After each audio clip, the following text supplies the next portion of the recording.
الحمد لله رب العالمين والصلاة والسلام على سيدنا محمد وآله وصحبه أجمعين اللهم علمنا ما ينفعنا وانفعنا بما علمتنا وزدنا علما وعملا يا رب العالمين أما بعد.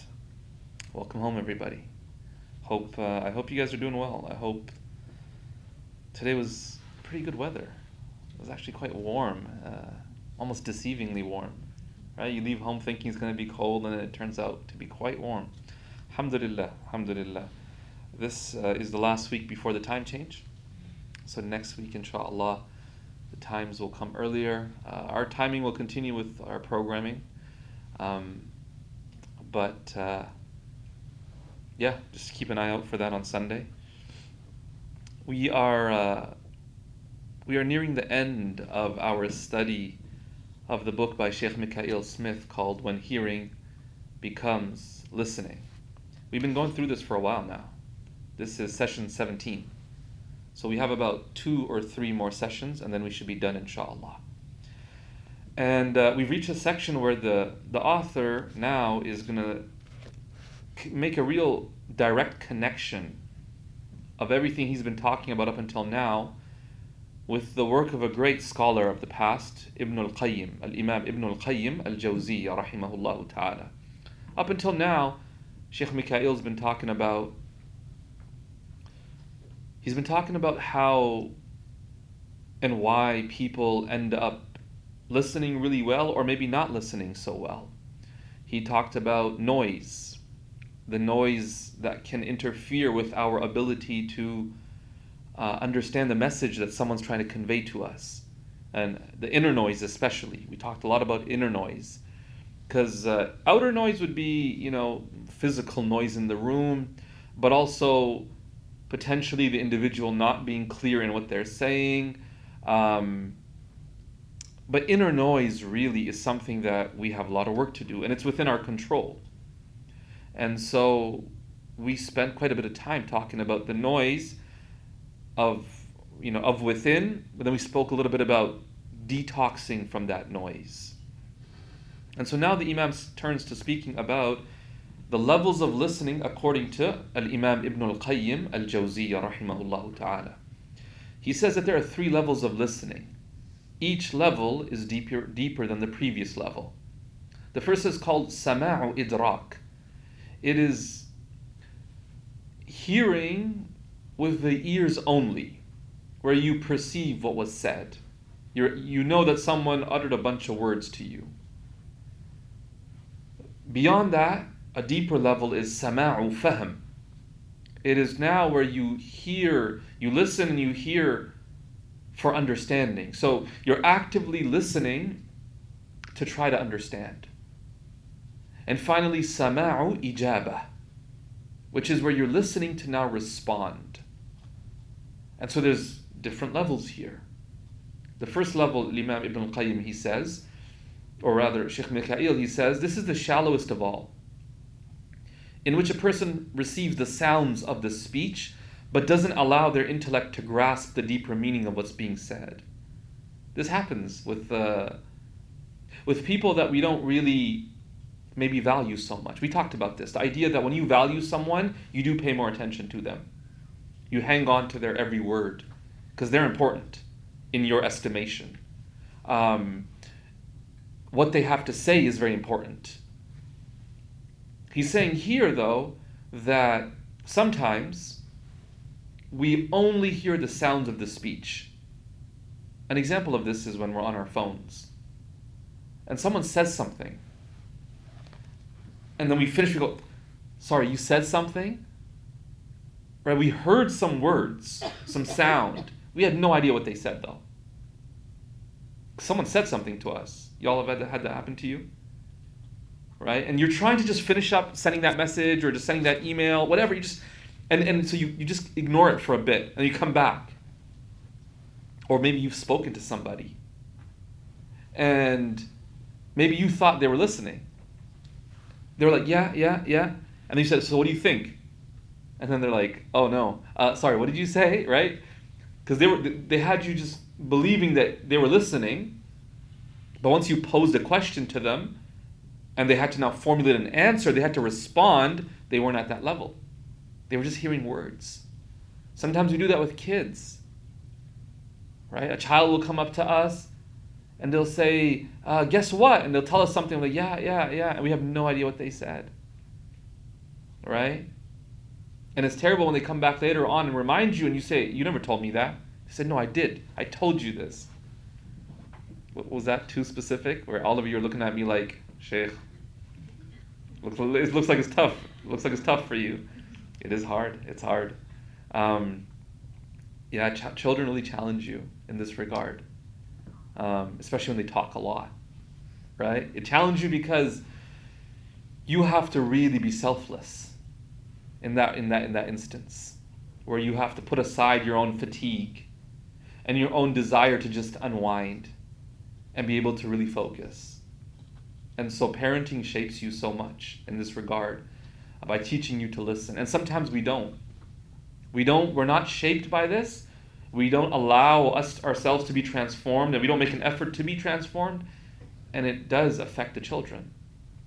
And so it's really important that as parents, we are cognizant of the importance of listening to our children. Even if what they're saying is, number one, something they're repeating. This is another thing kids do, right? They'll come back and repeat something to you. And sometimes you're like, oh man, or they'll talk about something that's kind of irrelevant, right? To you, at least, in terms of whatever the content is. Hey, did you see that video from so-and-so? And you're like, what am I supposed to do with that, right? But it's not about what they're talking about. It's about the child and what's important to them. So sometimes we only hear the sounds. We don't think deeper about what's being said. Sometimes this happens in Jumu'ah khutbah, right? We show up and then quickly we zone out. And we know that the imam is going on about something, right? He's going on about something. And then when it's like, وَأَقِيمِ الصَّلَاةِ, and everyone stands up, we're like, okay, we're back here. Like, we just come back, right? So Allah subhanahu wa ta'ala says in the Quran, وَلَقَدْ ذَرَأْنَا لِجَهَنَّمَ كَثِيرًا مِنَ الْجِنِّ وَالْإِنسِ. Indeed, we've destined many jinn and humans for hell. لَهُمْ قُلُوب. They have hearts. لَا يَفْقَهُونَ بِهَا. But they don't understand with those hearts. وَلَهُمْ أَعْيُنْ لَا يُبْصِرُونَ بِهَا. They have eyes, but they're not able to see with them. وَلَهُمْ آذَانْ لَا يَسْمَعُونَ بِهَا. And they have ears that they don't hear with. أُولَٰئِكَ كَالْأَنْعَامِ. They're like cattle. بَلْ هُمْ أَضَلْ. In fact, they're even less guided. أُولَٰئِكَ هُمُ الْغَافِلُونَ. Such people are entirely heedless. Imam al-Razi, explaining this verse, he says something really nice. You can't take this verse literally. This verse cannot be interpreted literally. He says, if you were to take it literally, he said, had these people truly not possessed the ability to think, see, and hear, they wouldn't be accountable before Allah. If someone has no ability to access the message, because they can't hear, they can't see, they can't understand, they're not morally accountable. They're not mukallaf. In Arabic, the word is mukallaf, shari. They're not morally accountable. And so then they wouldn't be blameworthy. But Allah is clearly reproaching them in this verse. Saying what? These people are like cattle. Well, cattle can see. Cattle can hear.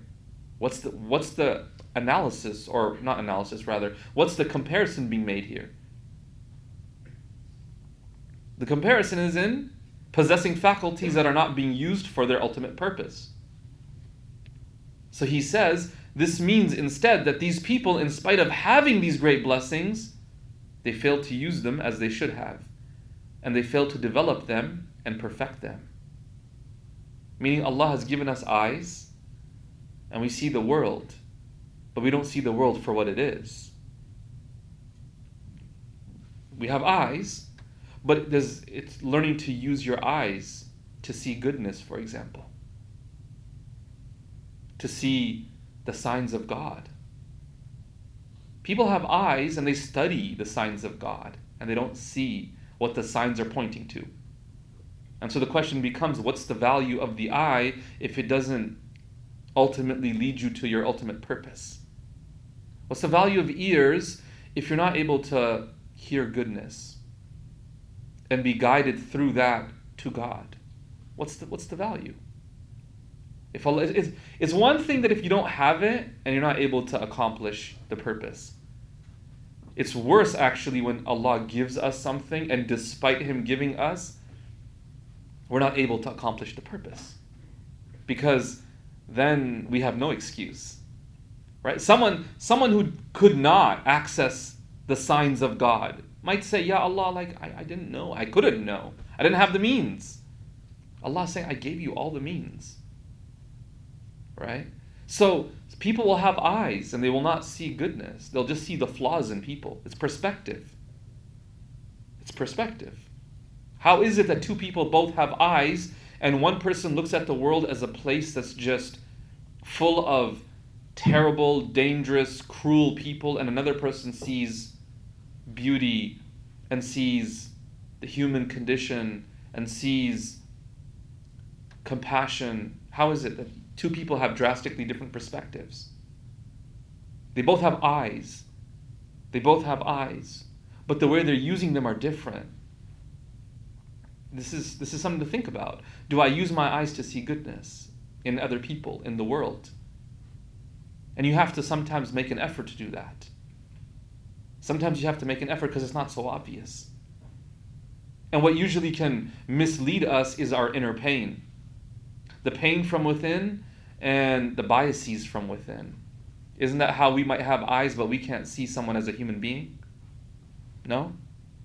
That a person can have eyes and ears and supposedly a heart and yet they can't see a baby as a human being? That baby's been dehumanized? Do you see that? How is it that we can look at other people and all we can see is an outer appearance and we don't see the inner qualities of that person? That's not using our eyes for what they're for. We have the ability to eat, but we could use that for the wrong reason, eat something haram. Allah has given us strength. We could use that strength to harm people, or we could use it to serve people. You start to realize that Allah has given us all these different faculties, including the eyes. And the question becomes, what do you do with them? What do you do with them? And so the ears, Allah has given us the ears. What is the purpose of the ears? Allah says they don't hear them. They don't hear with them. آذَانٌ لَا يَسْمَعُونَ بِهَا. No, it means they hear the words. Because just like cattle hear words. But they're not able to process in the way that a human can process. They're not able to really take what's being said and draw and extrapolate conclusions the way a human can. And that's really important because in order to reach God, in order to understand our purpose in life and why we're here, we kind of have to do that. It's not spelled out. It's not just spelled out on the sky where you wake up and you look and it says, do this. A person has to, really reflect. The scholars, they call it nazar. That they say, أول واجب النظر. The first obligation upon a morally accountable person is to reflect. So that by reflecting, they can identify their purpose. That's using it for its purpose. Using your mind for its purpose. Not just to, and this is something to think about. What do we use all our information for? All the knowledge that we have today for? I've talked about this before. I would argue that today we use it to try to live the most comfortable lives possible. It serves the purpose of trying to make our lives as simple and as comfortable as possible. There isn't much of a, why is all the research in universities taking place? To what end? To improve the quality of human life. But it begs the question, or rather it fails to account for the question or address the question of why are humans alive to begin with? Do you understand this? Why are humans alive to begin with? And here's you know what the real tragedy is? And maybe one time I'll give a whole talk on this. The real tragedy is that even us Muslims, we do it for the same reason. We do it for the same reason. So, you know what we are? We haven't really developed an Islamic lens to look at the world. We've developed a lens that's very modern in nature. It's shaped by the world and the zeitgeist around us. So what we do is we look at Islam through that lens, rather than look at that through an Islamic lens. Do you understand that? This is I could spell this out in more detail at some point, but it does reflect a lot of our community. What does religion even mean to us? What does religion mean to us? This is a tangent, but it's an important one, because I see it over and over again. And you're going to constantly run into conflicts with people not because, I have people come to me and they'll talk about how they have family members that are not practicing. They'll say, I told them, and I try to explain to them, but they don't listen. What should I do? I said, if we're honest, the two of you probably think about religion in very different ways. What is religion? What's the function of religion? For many of us in our communities today, we think of religion merely as some teachings that have been passed down to us. So we kind of pray. It's very private as well. Just got to pray at home, be a nice person. Yeah. Okay, maybe dress a little bit too, maybe. But that's about it. That's religion to us. And the tragedy is that's not the religion the Prophet Muhammad ﷺ brought, number one. Number two, that's not the function of religion. Such a religion is not going to give you peace. I'm serious. Such a religion will not give you peace in your heart. I'm sorry. I'm not trying to be harsh. I'm just trying to be real with you. Such a religion that's just a bunch of private teachings that don't... Philip Goldberg, he talked about the 5 functions of religion. He says religion has 5 main functions, any religion. The first is transmission. He says where generations pass on teachings to the next generation that shape the culture, that shape that kind of like our, the next generation holds on to and says, this is what we read, this is our text. So for us, that would be like the Quran, the Hadith, right? It's passed down generation to generation, sometimes in just text, right? Here's the Quran. What am I supposed to do? Just read it. What does it say? Just read it and teach your kids how to read it, and they'll teach their kids how to read it, right? It's literally a transmission of text. The second function of religion is translation. Is that true religion, what it does is it takes the teachings and it translates into a worldview. You begin to look at life and the world around you in light of those teachings. For many of us, we haven't gotten there. I'm not trying to be harsh. But if we're honest, we don't look at the world even maybe to a fraction of the way that the Prophet ﷺ looked at the world. We look at the world very much like any person who is a product of our modern universities would look, with the same value system, with the same priorities. The moment-to-moment thinking is not inspired and motivated by that Islamic framework. It's motivated by a very hedonistic. What would taste good? What would feel good? What would look good? What would suit my aesthetic style? What would increase my reputation? It's very much in these lines. Do you understand what I'm trying to say here? So some of us haven't gotten to that second function, which is translation. Right? Then he talks about the third being transaction. He said true religion, what it does is it also informs your behavior and guides you to a more moral and ethical way of living. And some of us have not done. That's why we struggle to understand, wait, how could this Muslim be so corrupt? I mean, I know people who say, I refuse to buy a car from a Muslim. I know people like this. And they're Muslim, by the way. They say, I refuse to buy a car from a Muslim. And they're Muslim. Why would they say that? They say, I just find this very commonly where I'm cheated by a Muslim, lacking professionalism, right? And even professionalism is superficial ethics, remember that. Professionalism is superficial ethics. The problem that we have as Muslims is because we don't imbibe true ethics, that even superficial ethics looks better than us. I'm serious.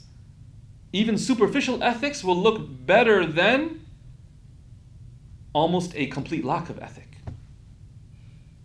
Do you understand that? The idea that, what is Islam?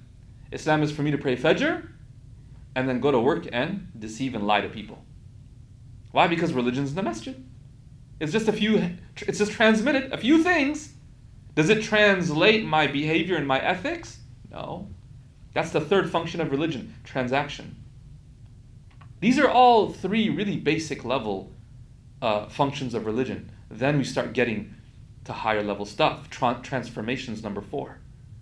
Now it begins to actually shape how you think about yourself.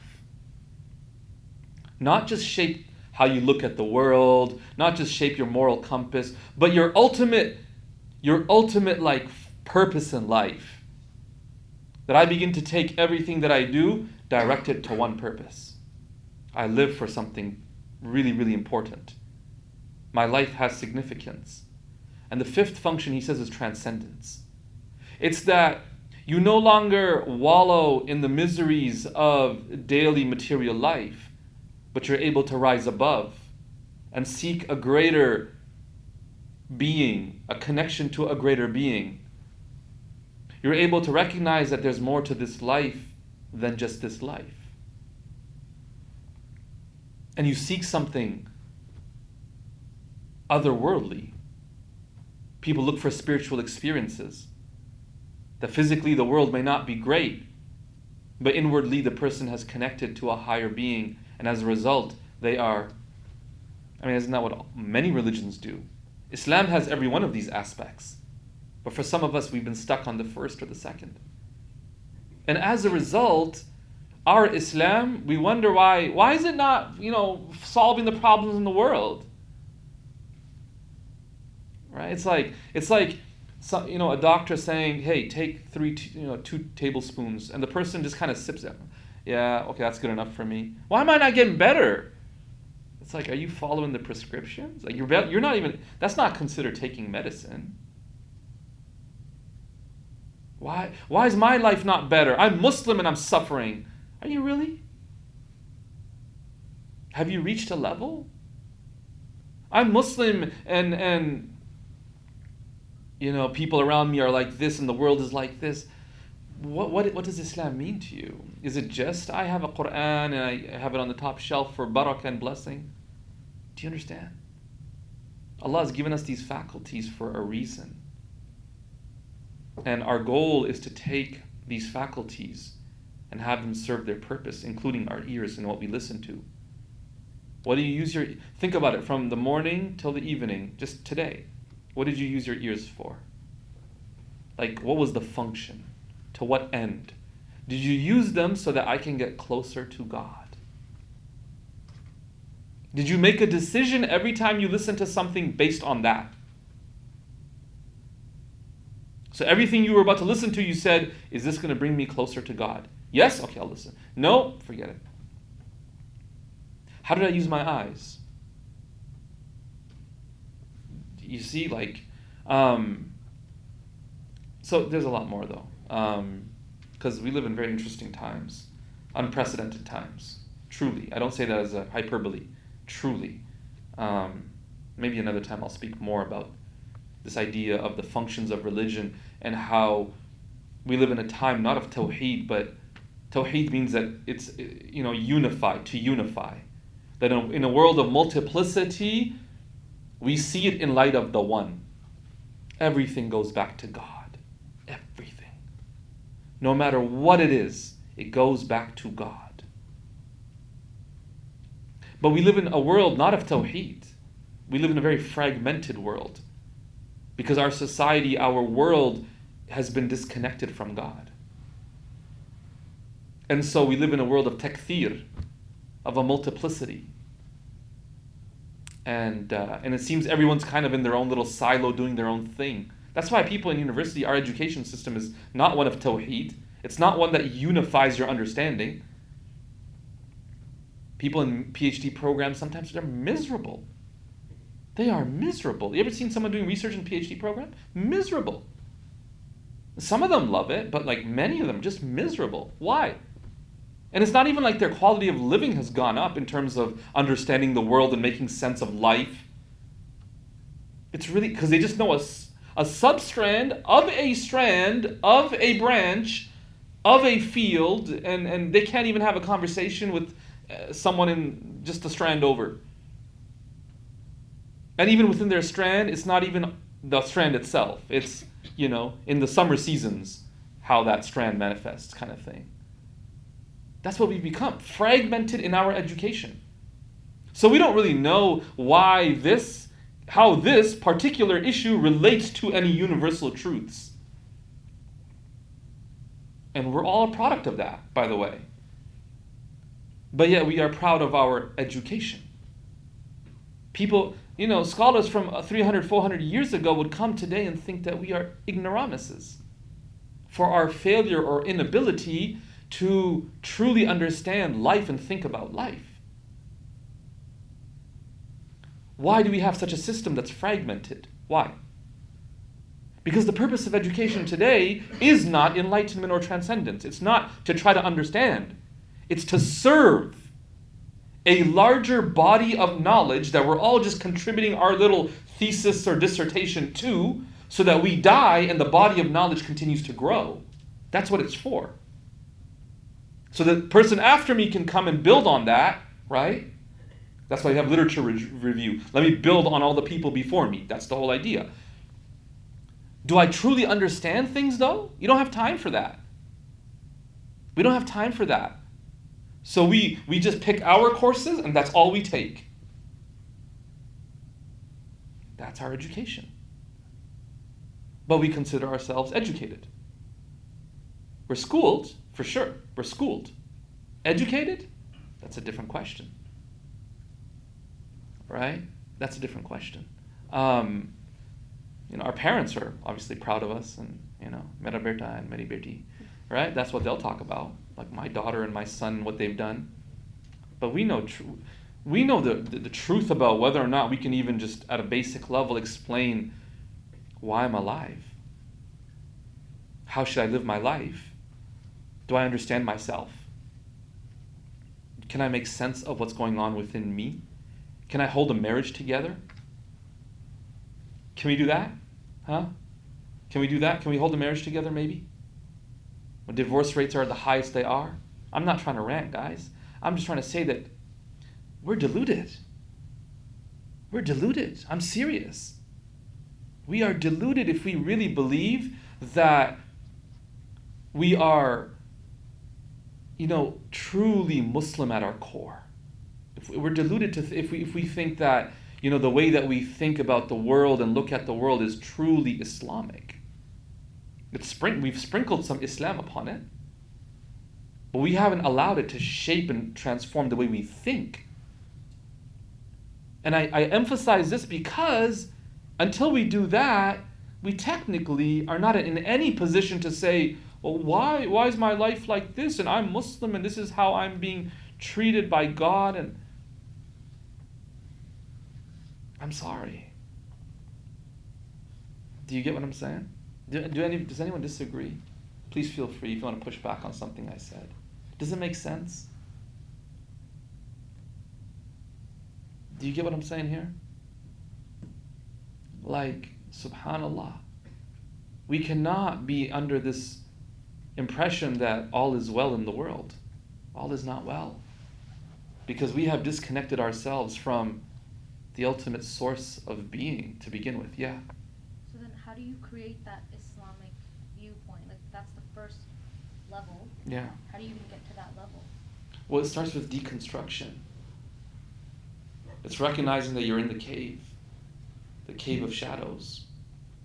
Going back to Plato's allegory of the cave, right? We're all just in the cave. staring at shadows thinking it's real. We just think that, man, if I could just get this job, I'll be happy. If I could just, and that's what we use all of our faculties for. What happens after you get your job? Then what? If I could just get married, I'll be happy. And then you get married, and then what? Then what do you do with your life? If I could just make billions, then yeah, I'll be happy. Man, it's hard to find role models amongst those who make billions. Do you understand? Because it's like, subhanAllah, the way that corrupts people without any moral anchor. I mean, I don't want to get into specifics, but like, subhanAllah, what a world we live in.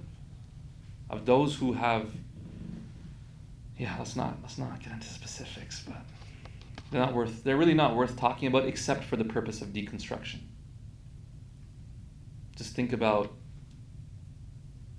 people flying to islands.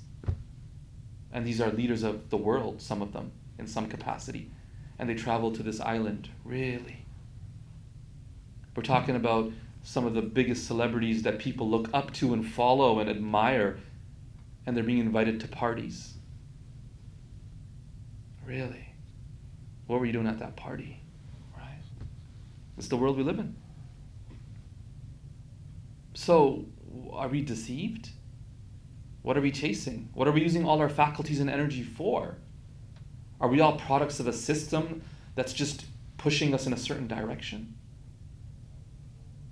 So, that's what he's talking about here, is Allah's given us faculties and blessings that are meant to serve a purpose.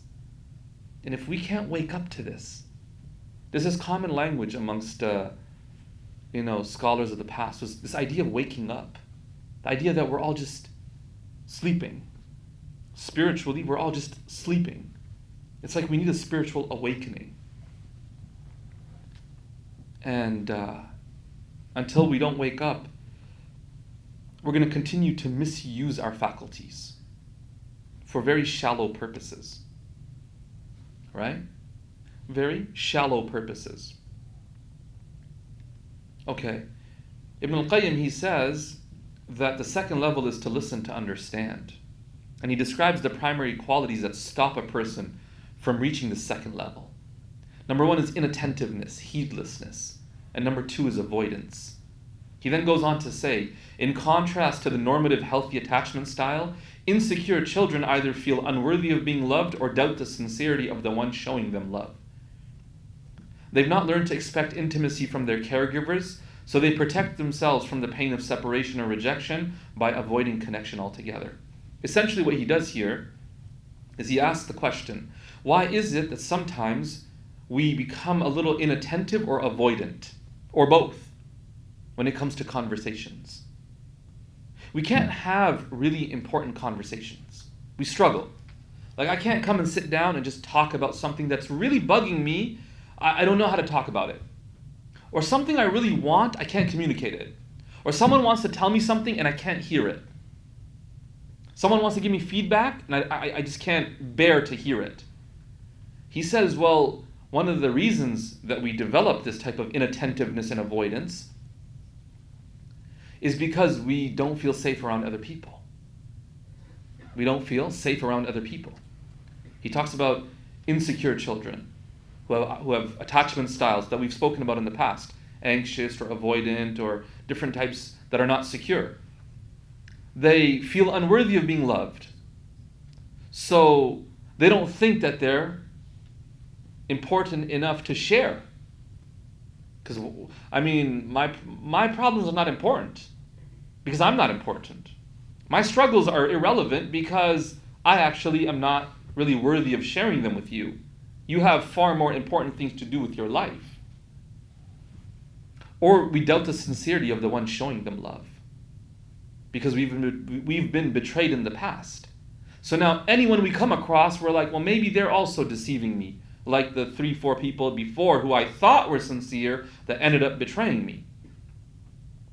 And so he says, so what do? They protect themselves from the pain of separation or rejection by avoiding connection altogether. through avoidance, or if conversations come up, we don't go too deep. Just keep it shallow. All right? We just keep it shallow. Yeah, that's great. Okay, I'll see you next time, inshallah. We can't engage. We can't lean in and talk. It's very challenging. Why? He says because we don't feel safe. We don't feel safe. There's a really good book on this topic called Attached by Amir Levine and someone else, where they talk about how the patterns that we see in attachment styles in children reflects in adults as well. This is really important because we are people of patterns and habit. Human beings are people of patterns and habits. This is valuable if you can begin to identify your own patterns and habits. And the first step in doing that is not living so externally. See, what some of us might do is we live very externally, is we notice everybody else, we live external into the world. So we notice the flaws in this person and that person, we notice this person's behaviors, we can be extremely judgmental. But rather, what we're trying to do is avoid having to turn inwards. The same judgment that we show towards ourselves, we often show towards other people. This is important. If you find yourself to be extremely harsh and critical of other people, it's likely that you're very harsh and critical towards yourself. So the same lens and the same light you shine on yourself, you apply it to others. The problem with this is when you're constantly living externally, you're not aware of your own inner habits. Have you ever had someone tell you something? They criticize something that they themselves literally do, and you're just kind of gobsmacked going like, do you not notice that you do exactly the same thing? Sure, maybe there's a little variation in how you do it, but it's the same thing. What you're complaining about your partner. You do the same thing in your own way. So the way they avoid is a little bit different, but you also avoid in your own way. Do you understand? We do this when we are insecure and unaware of our habits and patterns. And that's why all the foundation of transformation starts with self-awareness. Every single time. If you've ever been for therapy and you've identified some issues, one of the first things the therapist almost will always tell you is, I want you on a daily basis to note those moments. Note those what are they trying to do? They're trying to prompt you to become more self-aware, to turn the light that you're shining on everybody else inwards and say, what's going on with me? What's happening with me? How am I responding? How am I reacting? How am I interpreting? And this is key. I cannot emphasize this enough. This work has to be done now, lest we end up in a relationship and we sabotage the relationship. I cannot emphasize this enough. Because I'm seeing it very often. So we have to really recognize this is not optional stuff. You can get away with it in your friendships, by the way. If you think, no, I'm actually able to hold pretty friendships together pretty well. Yeah, because it's not hard compared to a spousal relationship. In a spousal relationship, you're stuck in the same room every single night. You can't be like, let me just avoid them. Let me just not take the same route. Let me tell them I've deleted social media for a little while. Meanwhile, I just don't want to talk to them. But I also don't want to make it obvious that I want to talk to them. So you can't do that in a spousal relationship. Everything comes out in those relationships every single time. That's why at Wijhah you've noticed this trend. I talk about self-development, not in some superficial, no, really focusing on turning inwards and saying, what's going on? If I want to grow and improve, I have to awaken to this realization. I have a lot of work to do. Every one of us. Every one of us. And the day you come to the realization of how much work to do, it can be overwhelming. Because you start saying, I got way too much work to do. You went from everybody else is the problem to going, I'm full of problems. It just goes to the total other extreme. And that's not to discourage anybody. It's to say that But the day you start putting work into trying to address that, even just becoming aware, subhanallah, can make such a difference in your life. If you just start to notice certain behaviors and patterns of yours, you can start to catch yourself. You can start to pause and not attribute blame so quickly. Say, you know what? Yeah, I did that again. That was my bad. I shouldn't have done that. Or I asked that again. I shouldn't have asked that, right? And you start to catch yourself. So this is really important that we begin to explore this, what's going on within, so that we can then show attention to other people. We can show attention to other people. We can lean in. We're not always avoiding conversations. We're not always avoiding conversations. It's really common in therapy. It's very common for people to come to therapy and be resistant, which seems very paradoxical. They come for therapy, but then for 2-3 months they won't talk about what they actually want to talk about. They're resistant. Why? Because they haven't yet mustered the courage to face. So they'll beat around the bush, and that sounds condescending, but I mean, they'll just kind of like meander here and there for 3 months. Oh yeah, today I want to talk about this issue and that issue, this issue. And finally after 3 months, when they've mustered the courage and they feel safe enough, they'll say, and guess what? Drop this huge thing. Like, oh, I didn't know about this. So the past few months we've been working on just like this. Oh, if I knew about that, we would have been working. Why didn't you tell me? That's what I came to talk to you about. But it's been 3 months. Well, no one says that. I'm just, no good therapist will be like, it's been 3 months. No, they wouldn't say that. But yeah, people can be resistant. Why do I highlight that? Because if you can go to a therapist seeking help and still be resistant, imagine how resistant you probably are with yourself. If you can go to a therapist and for 3 months pay how much money? Every one of us knows how much money is a lot of money. Show up every time or once a week for 3 months. That's over $1,000. And still be resistant to facing what's going on inside. Imagine how much you are resisting just within yourself, by yourself. Right? The last intention is to listen, to respond. We will continue on from here, inshallah, next session. Jazakumullahu khairan. May Allah subhanahu wa ta'ala grant us the ability to really turn inwards and realize how much work we have to do, and so that we can begin that journey. Not because we are terrible and we're irreparably flawed, but rather because we owe it to the people around us. We owe it to ourselves, and we owe it to the people around us that we put that work in, so that we don't ruin people's lives the way maybe some have affected our lives negatively, whether that be our spouses or whether that be our children. Ameen ya Rabbil Alameen, wa sallallahu wa sallam wa barak ala Sayyidina Muhammad wa alihi wa sahbihi ajma'een, walhamdulillahi Rabbil Alameen.